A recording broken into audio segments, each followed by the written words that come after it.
इमरान खान साहब ने कल एक पैगाम दिया है और एक तवील अरसे के बाद उनसे मुलाकात हुई अली बुखारी साहब की, और उनकी मुलाकात तकरीबन आध घंटा जारी रही। इस मुलाकात में इमरान खान साहब ने कुछ पैगाम दिए हैं और उन्होंने अपने कारकुनान के नाम कहा है कि हिम्मत नहीं हारनी, हौसला नहीं छोड़ना, और ये अंधेरी रात ख़त्म होगी, जुल्म ख़त्म होगा, फिस्तायत ख़त्म होगी और सुबह तुलू होगी। और उस अच्छे वक्त का उन्होंने कहा है कि इंतज़ार करें, और पार्टी रहनुमाओं और कारकुनान को 5 अगस्त के बाद 14 अगस्त को भी मुल्क से निकलने पर खराज तहसीन पेश किया है। और एहतजाजी तहरीक के नतीजे में जो गिरफ्तारियां हुई, 9 मई, false flag operation, kangaroo courts की गैर मुनसिफाना सजाएं, ये सब उन्होंने कहा है फिस्तायत है, और ये जो कुछ भी जुल्म और सितम हो रहा है इसके सामने हम झुकेंगे नहीं। और कारकुनान से कहा है कि आपने भी नहीं घबराना और मैं आखिरी दम तक ये आज़ादी की जंग लड़ता रहूँगा, और ग़ुलामी की जंजीरें हमने नहीं पहननी बल्कि इनको तोड़ना है और इनसे आज़ाद होना है।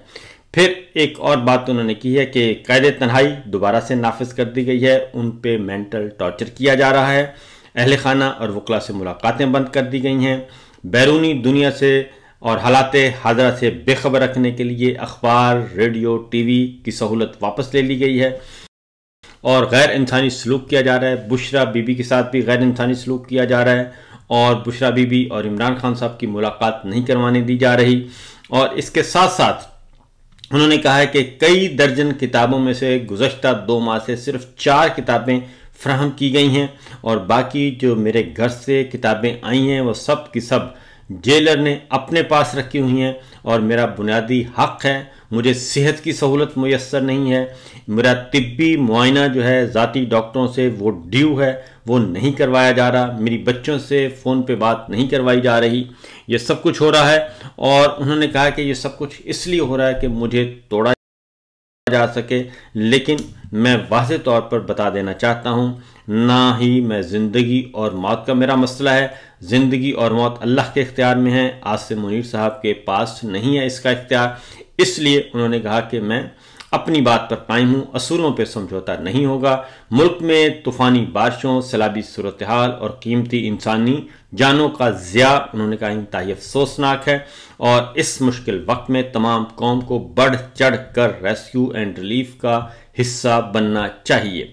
ये है सूरत हाल, ये सिचुएशन। जबकि रात गए अडयाला जेल के बाहर क्रैकडाउन किया गया, अलीमा खान साहिबा, उज़मा खान साहिबा और नौरीन खान साहिबा और दीगर वकला जो हैं वो मौजूद थे, कारकुनान की बड़ी तादाद मौजूद थी। इमरान खान साहब से मुलाकात नहीं करवाने दी गई, और इसके साथ साथ जब मामला गड़बड़ हुआ और अलीमा खान साहिबा और दीगर बहनों ने जगह छोड़ने से इनकार किया, फिर बत्तियां बंद की गईं और बत्तियां गुल करके क्रैकडाउन किया गया और कारकुनान को गिरफ्तार किया गया। और फिर अलीमा खान साहिबा ने राब्ता किया अली अमीर गंडापुर से, और उसके बाद उन्होंने बात की बैरिस्टर सैफ से, जिसके नतीजे में अलीमा खान साहब ने बताया कि मुकामी पुलिस ने बताया कि जी आप आज चले जाएं तो कल हमारी मुलाकात आपकी करवा दी जाएगी, यानी कि आज मुलाकात उनकी करवाई जाएगी। आज तोशाखाना 9 मई का केस भी है, ज़ेर समाअत है, उस पे भी इस बात का इम्कान मौजूद है कि उसमें आज जेल के दरवाजे खोले जाएंगे और इमरान खान साहब से मुलाकात उनकी बहनों की करवाई जाएगी। वादा किया गया, यकीन दहानी करवाई गई है, तो देखना है कि क्या होता है। दूसरी जानिब जो बड़ी खबर है जी वो है सुप्रीम कोर्ट ऑफ पाकिस्तान कमरा अदालत नंबर 1 से आज आनी है। चीफ जस्टिस याहिया अफरीदी हैं, जस्टिस शफी सिद्दीकी साहब हैं और जस्टिस मियां गुल हसन औरंगजेब हैं। आज 10:30 बजे समाअत होनी है। इमरान खान साहब के मुकदमात 9 मई के 8 मुकदमात में उनकी दरख्वास्तें हैं ज़मानत के लिए, और काफ़ी अरसे से डिले चला रहा है, लेकिन कल याहिया अफरीदी साहब ने वादा किया था कि 10-10:30 बजे आज समाअत होगी। तो आज इम्पॉर्टेंट डे है, और अगर आज समाअत होती है तो इस बात का कवी इम्कान मौजूद है कि अगर समाअत शुरू हो गई तो आज ही कोई ना कोई फैसला सादिर कर दिया जाएगा।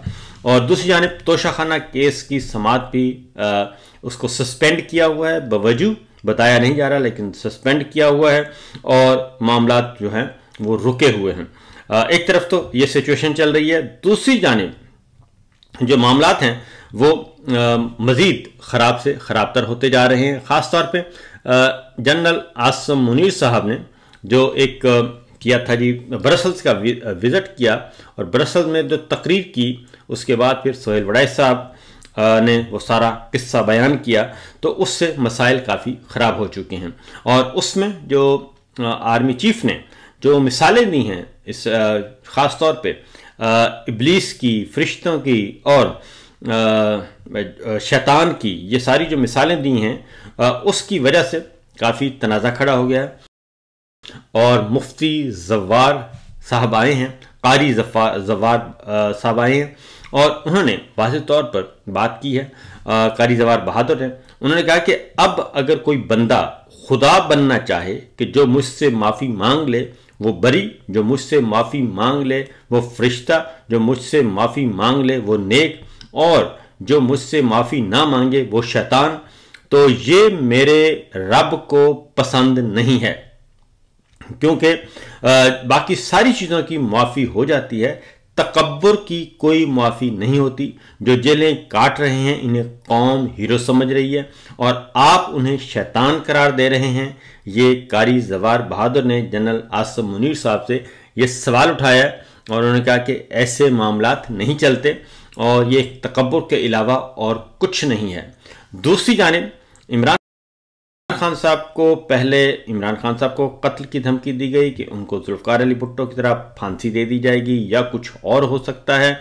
अब जो उससे भी ज़्यादा संगीन मामला है, फैसल वाडा साहब ने जो है वो एक धमकी दे दी। पहले राना सनाउल्लाह साहब ने कहा था कि जी कासिम और सुलेमान आए तो उनको गिरफ्तार कर लिया जाएगा, जेल भेज दिया जाएगा। उसके बाद मज़ीद वज़रा मैदान में आए और जब प्रेशर आया बाहर से तो उसके बाद फिर दुम दबा के सारे भाग लिए और अब दोबारा फैसल वाडा साहब आए हैं। फैसल वाडा जो हैं आपको मालूम है कि गैर सरकारी तर्जुमान हैं और वो तकरीबन DGISPR समझें आप, DGISPR ने वर्दी पहनी होती है, उन्होंने वर्दी नहीं पहनी हुई। तो उन्होंने कल एक बात की है और टीवी चैनल पे बैठ के की है। उन्होंने कहा कि अच्छा हुआ कासिम खान और सुलेमान खान पाकिस्तान नहीं आए, क्योंकि PTI उनके साथ वही करती जो अरशद शरीफ के साथ किया। मैं हाथ जोड़कर कासिम और सुलेमान से गुजारिश करूंगा कि पाकिस्तान ना आए। PTI वालों ने इनके बाप को बेच दिया, वो इनको छोड़ेंगे। ये फैसल वाडा साहब ने कहा और ये बातें जो हैं बहुत ही मैं कहूँगा कि गैर जिम्मेदाराना बातें हैं। और ख़ास तौर पे ये कहना कि PTI वालों ने जो सलूक अरशद शरीफ के साथ किया, तो अरशद शरीफ साहब का कत्ल जो है जी वो किसी भी सूरत में PTI के खाते में नहीं डाला जा सकता, क्योंकि जानने वाले बहुत अच्छी तरह जानते हैं, क्योंकि ये मामला जब खुलेगा तो बहुत दूर तलक जाएगा। इसलिए ऐसी गैर जिम्मेदारी वाली बात नहीं करनी चाहिए, नंबर 1। नंबर 2, उन्होंने कहा कि जी अरशद शरीफ जैसा सलूक जो है वो हो सकता है, तो इसका मतलब है कि अरशद शरीफ साहब को, हमारे दोस्त को, हमारे भाई को कत्ल किया गया था बैरून मुल्क केनिया में जाके। तो क्या फैसल वाडा साहब कोई ऐसा ही प्लान बता रहे हैं, क्योंकि कासिम और सुलेमान भी बैरून मुल्क हैं। तो इसके लिए मैं ये ज़रूर कहूँगा कि कासिम और सुलेमान को भी, उनकी फैमिली को भी, कि इस बयान को संजीदा लेना चाहिए। ये गैर मामूली, गैर जिम्मेदाराना बयान है और इसकी वजाहत लेनी चाहिए कि आखिर ये माजरा क्या है, क्योंकि उन्होंने कहा कि वो कासिम और सुलेमान पाकिस्तान नहीं आए तो अच्छा हुआ। तो इसका मतलब है कि खुदा ना खास्ता कोई ऐसा प्लान अगर उनके इल्म में है फैसल वाडा साहब के, तो उनको इन्फॉर्म करना चाहिए। ये तो फैसल वाडा साहब ने बात की है और इसकी वजह से काफ़ी लेदे हो रही है और तनकीद हो रही है कि ये सिलसिला, ये कत्ल की धमकियों के अलावा जो है वो बड़े साहब बहादुर को इसके अलावा कोई और चीज़ पसंद ही नहीं शायद, और वो कत्ल की धमकियों से ही सिलसिला शुरू होता है। क्योंकि इमरान खान साहब पे कातलाना हमला हो चुका है, एक नहीं 2 हो चुके हैं, 3 हो चुके हैं। शहीद अरशद शरीफ का कत्ल हो चुका केनिया में, और उसको फिर इस तरीके से मिसाल बयान करना अज खुद एक ख़तरनाक रुझान है। तो इसीलिए मसाइल और ख़तरनाक इसीलिए जो सूरत हाल है वो गंभीर होती है। और आगे बढ़ते हैं जी, इमरान खान साहब की रिहाई का मामला। इमरान खान साहब को मुसलसल वादा नहीं बल्कि ऑफर्स की जा रही हैं, बड़ी दफ़ा ऑफर्स की गई कि वो रिहा हो जाएं, बनीगाला चले जाएं। सोहेल वड़ाई साहब ने फिर इस बात को दोहराया है, दीगर दानिश्वरों ने भी दोहराया है कि जनाब एक ही बात है और मुआफ़ी मांगे, माजरत कर लें तो सब कुछ ठीक हो जाएगा। तो इसका मतलब ये है कि जो कुछ मुकदमात हैं, जो सज़ाएँ हैं और ये सारा अदालती निज़ाम है, ये सारे का सारा एक नज़रों का धोखा है। अगली जो इमरान खान साहब से मुताल्लिक़ ख़बर है जी, उन्होंने वर्ल्ड रिकॉर्ड कायम किया है और ये वर्ल्ड रिकॉर्ड बताया है बैरिस्टर सलमान सफदर साहब ने। उन्होंने कहा है कि जी इमरान खान के 500 वकालतनामे साइन करवा चुका हूँ। ये एक वर्ल्ड रिकॉर्ड है और ये एक नाकाबिले यकीन बात है कि एक शख्स के 500 पावर ऑफ अटॉर्नी, ये बात तो दुरुस्त है कि उनकी आजमाइश लंबी होती जा रही है। अब जो पावर ऑफ अटॉर्नी जो है जी, इसका मतलब है कि इमरान खान साहब ने 500 बार दरवाज़ा खटखटाया है अदालत का, 500 बार। तो इसीलिए हर अदालत में जब भी जाना होगा आपको पावर ऑफ अटॉर्नी साइन करवाने होंगे। तो ये तो सिर्फ एक वकील बैरिस्टर सलमान सफदर के नंबर्स हैं और बाकी इसके अलावा भी नंबर्स, अदरवाइज बाकी मुकदमात में बाकी वकला ने कितने साइन करवाए और कितनी दरख्वास्तें की, कितनी अपीलें की, वो एक अलग दास्तान है जी।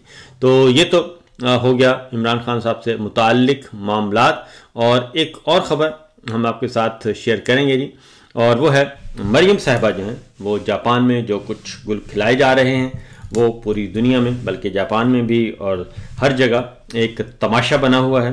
और गए हैं वो सरकारी दौरे पे और ख़र्चा भी सरकारी है, लेकिन वहाँ पे जो नमूद व नुमाइश है वो ज़ाती हो रही है और पाकिस्तान को तो कुछ मिलना नहीं इस सारे दौरे में। अलबत्ता इनकी जो है मरियम एंड कंपनी की सैर व सयाहत बहुत अच्छी हो गई है।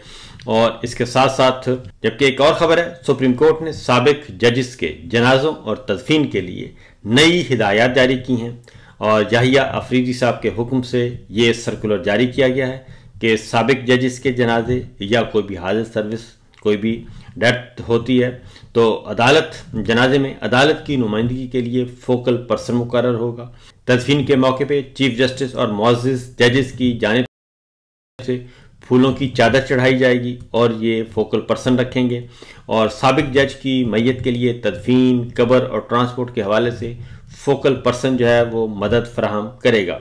तो हम ये कहेंगे कि जनाब बिल्कुल इसमें कोई शक नहीं है कि इसी तरीके से होना चाहिए और इज़्ज़त और एहतराम से होना चाहिए। लेकिन ये मैं ज़रूर कहूँगा कि जनाजे उठाने के बजाय जो अदलिया है अगर उस ज़्यादा तवज्जो दे, अपने मुकदमात और इंसाफ फराहम करे पाकिस्तान के आवाम को और जो फिस्तायत है उसको ख़ात्मे में मदद दे, तो मेरा ख्याल है कि पाकिस्तानी कौम जो है वो खुद ही उनकी इज़्ज़त में इजाफ़ा कर देगी और फिर किसी फोकल पर्सन की ज़रूरत नहीं होगी, बल्कि पाकिस्तान के अवाम, अजीज़ व अक़ारब और मोहल्लेदार वो खुद ही ये सारा काम कर दिया करेंगे और फूलों की पत्तियां निछावर करेंगे।